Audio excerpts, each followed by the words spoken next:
Port trust കൈമാറിയ ബോൾഗാട്ടിയിലെ കായൽ നികത്തിയെടുത്ത ഭൂമി ലുലു കൺവെൻഷൻ സെന്റർ നിർമ്മിക്കാൻ എം.എ. യൂസഫ് അലി ചെയർമാനായ എം.കെ. ഗ്രൂപ്പ് തീരുമാനിച്ചിരുന്നു. ഇതിനായി പോർട്ട് ട്രസ്റ്റിന്റെ കൈവശമുള്ള ഭൂമി പാട്ടത്തിന് നൽകിയത് എൽ.ഡി.എഫ് സർക്കാരിന്റെ കാലത്താണ്. എന്നാൽ പദ്ധതിക്കായി ഭൂമി കൈമാറിയതിൽ ക്രമക്കേട് നടന്നുവെന്നാരോപിച്ച് അടുത്തിടെ ഔദ്യോഗിക പക്ഷം നയിക്കുന്ന CPM എറണാകുളം ജില്ലാ കമ്മിറ്റി രംഗത്ത് വന്നതോടെയാണ് വിവാദം ഉടലെടുത്തത്. ഭൂമി കൈയേറ്റക്കാരനായി തന്നെ ചിത്രീകരിച്ചതിൽ പ്രതിഷേധിച്ച് പദ്ധതിയിൽ നിന്ന് പിന്മാറാൻ എം.കെ. ഗ്രൂപ്പ് തീരുമാനിച്ചു. ഇടപ്പള്ളിയിൽ എം.കെ. ഗ്രൂപ്പ് തുടങ്ങിയ ലുലു മാളിനെതിരെയും ജില്ലാ കമ്മിറ്റി രംഗത്ത് വന്നിരുന്നു. ഇതിനിടെയാണ് യൂസഫ് അലിക്ക് പിന്തുണയുമായി V.S. അച്യുതാനന്ദൻ രംഗത്ത് വന്നത്.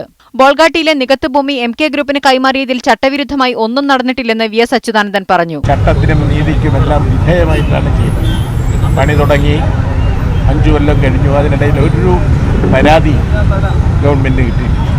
എന്നാൽ പോർട്ട് ട്രസ്റ്റിന്റെ നിയമങ്ങൾ അറിയാതെയാണ് V.S. പ്രതികരിച്ചതെന്ന് M.M. ലോറൻസ് മറുപടി നൽകി. നിയമങ്ങൾ മനസ്സിലാകുമ്പോൾ അദ്ദേഹം അത് തിരുത്തും.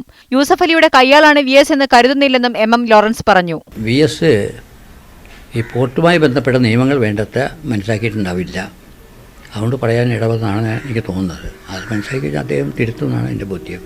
ഇതോടെ ബോൾഗാട്ടി പദ്ധതി വിവാദം CPM-ലെ വിഭാഗീയതയുടെ കൂടി ഭാഗമായി മാറുകയാണ്. ഇതിനിടെ പോർട്ട് ട്രസ്റ്റിന്റെ ഭൂമിയിൽ നിന്നും പിന്മാറുന്നുവെന്ന് കാണിച്ച് പോർട്ട് ട്രസ്റ്റ് ചെയർമാന് യൂസഫ് അലി കത്ത് കൈമാറുകയും ചെയ്തു.